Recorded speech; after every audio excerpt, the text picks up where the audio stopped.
Consumer आज सुबह से मुसलसल हमें यही फ़ोन करके पूछ रहे हैं कि अब हम कहाँ जाएं। हमारे ये 35 लाख रुपए इस प्रोजेक्ट पे खर्च हो चुके, कोई कहता है जी 13 लाख रुपए इस प्रोजेक्ट पे खर्च हो चुके, अब हम कहाँ खड़े हैं। नेट मीटरिंग को बिल्कुल ख़त्म करना जो है ना वो नाजायज़ है। प्लेटें आज मिनिमम 40 रुपये वाट है, मिनिमम कम से कम 40 रुपये वाट है और मैक्सिमम 45-46 तक जा रही है। इम्पोर्टेड थी बाई स्टॉक है, आपने जैसी तजवीज़ करी इसने क्या करा, माल उखना शुरू कर दिया।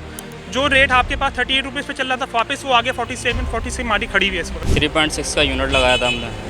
बिल में तकरीबन 300 यूनिट का फ़र्क आता है। तकरीबन 50 kVA, 40 kVA, 20 kVA, 10 kVA हर नौयत का प्रोजेक्ट हमारा अभी भी ऑन द वे है। तो अब वो कंज्यूमर आज सुबह से मुसलसल हमें यही फ़ोन करके पूछ रहे हैं कि अब हम कहाँ जाएँ। हमारा तो इन्वर्टर भी लग गया, हमारा सिस्टम भी इंस्टॉल हो गया, हमारी अर्थिंग भी हो गई, हमारा लाइटिंग अरेस्टर भी लग गया, हमारे ये 35 लाख रुपए इस प्रोजेक्ट पे खर्च हो चुके, कोई कहता है जी 13 लाख रुपए इस प्रोजेक्ट पे खर्च हो चुके, अब हम कहाँ खड़े हैं।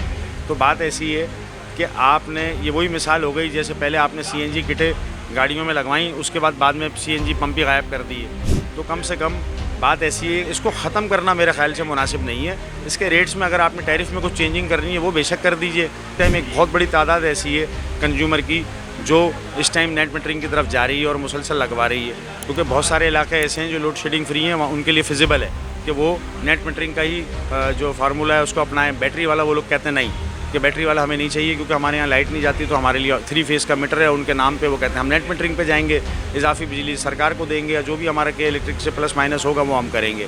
तो अब इसको बिल्कुल ख़त्म कर देना तो ये बिल्कुल ख़तरनाक सी बात हो जाएगी और बिल्कुल काम भी तकरीबन समझ लीजिए सोलर का फिर आधा ही रह जाएगा। जब नेट मीटरिंग के सार्फिन नहीं रहेंगे ऑफ ग्रिड का, तो कंज्यूमर फिर बैटरी से भी घबराता है। इसके टैरिफ में कुछ चेंजिंग ज़रूर कीजिए, लेकिन इसको ख़त्म करना ये वही बात हो गई, आपने मोबाइल फ़ोन सबको दे दिए, उसके बाद बोला बंद कर दो उसको। नेट मीटरिंग को बिल्कुल ख़त्म करना जो है ना वो नाजायज़ है। आप इसके टैरिफ में कोई चेंजिंग कर सकते हैं तो बिल्कुल। प्लेटें आज मिनिमम 40 रुपये वाट है, मिनिमम कम से कम 40 रुपये वाट है और मैक्सिमम 45-46 तक जा रही है। और इन्वर्टर्स जो है इस टाइम 1.2 किलोवाट का समझ लीजिए कि 70,000 से शुरू होकर 6 किलोवाट का एक नॉर्मल कंज्यूमर की ख्वाहिश यही होती है। 6 किलोवाट तकरीबन 2,30,000 रुपये में बंद हो रहा है। तो अब ऑफ ग्रिड का कस्टमर की तादाद भी बढ़ेगी, ऑफ ग्रिड के इन्वर्टर की डिमांड भी बढ़ेगी। बैटरी इसकी डिमांड पहले ही नहीं थी, बैटरी अब और गायब हो जाएंगी। ख्याल से अब यही होगा, लोग DC पंखे DC बल्ब लगा के 2 पैनल लगाएंगे और कहेंगे ठीक है दिन में हम ये चला लेते हैं, तो हम ऑफ ग्रिड से भी बाज आए और हम ऑन ग्रिड से भी बाज आए, हम DC चला लेते हैं। सोलर के लिए पहले 2 साल तक इंक्रीज करते रहे, लगाएं। अभी सोलर के ऊपर आपने टैक्स हटा दिया, इंपोर्ट हटा दी, LCयाँ खोल दी थी आपने, दोबारा आपने LCयाँ बंद कर दी, आपने LCयों पर पाबंदी आ गई है। इम्पोर्टेड थी बाई स्टॉक है, आपने जैसी तजवीज़ करी स्टॉकलेस ने क्या करा, माल उखना शुरू कर दिया। जो रेट आपके पास 38 रुपीज़ पे चल रहा था वापस वो आगे 47-46 माली खड़ी हुई है इस वक्त। ठीक है जी, जब आपके पास रेट बढ़ेगा, डिमांड थी हमारी किसी भी मिडिल क्लास की बात करते हैं, हम बिलो मिडिल क्लास की बात करते हैं, उसके लिए बिजली सबसे बड़ा इशू है उसके पास। जैसे ही उसने परचेजिंग शुरू करी, आपने देखा डिमांड बढ़ रही है मार्केट के अंदर, आपने सप्लाई रोक दी पीछे से। क्यों रोक दी सप्लाई आपने भाई? जितने ही हमारे सोलर के कंज्यूमर्स हमारे पास, उनके ऊपर जो नेट मीटरिंग का फिक्स रेट लगाने की टैक्स की बात की गई है उसके ऊपर, उसकी वजह से मार्केट का रेट दिन ब दिन बढ़ता जा रहा है। लीज के ऊपर रेट आ गया था, चाइना की जो हमारी FOB थी उससे लीज रेट पर हमारे पास मिल रहा था हमारे पास ये। अब उस लीज रेट से अब क्या होने लगा है, जब से खबर फैल गई हमारे पास GST टैक्स लग रहा है, फिक्स टैक्स लग रहा है हमारे पास। उस सूरत में क्या हुआ, जो रेट हमारे पास 32-33 पर वाट पर आ गया था, वो वापस अब आपके पास इंक्रीजिंग की तरफ है उसका मार्जिन, और वो वापस जो है 46-47 मार्केट खड़ी हुई है आपके पास।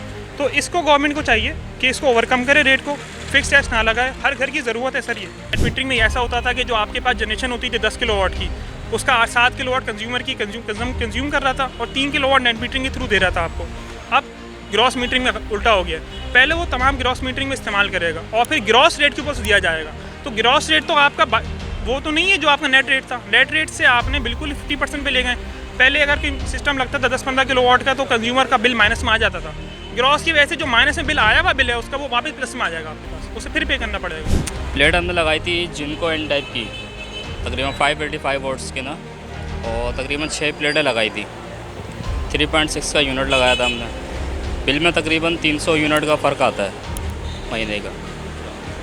ये एक इकनॉमी क्लास का यानी कि एक छोटा सा यूनिट लगाया था उस पर। हम पहले 500 यूनिट 550 यूनिट गर्मियों के अंदर आते थे, अब जो है तकरीबन 300 यूनिट 250 यूनिट इस तरीके से आता है। हमारा तो वो लोड शेडिंग का एरिया है ना, जिस जगह पे लोड शेडिंग है तो लोड शेडिंग कवर हो जाती है बैटरियों से, बाकी बिल जो है उसके यूनिट वो हो जाते हैं, कंज्यूम हो जाते हैं।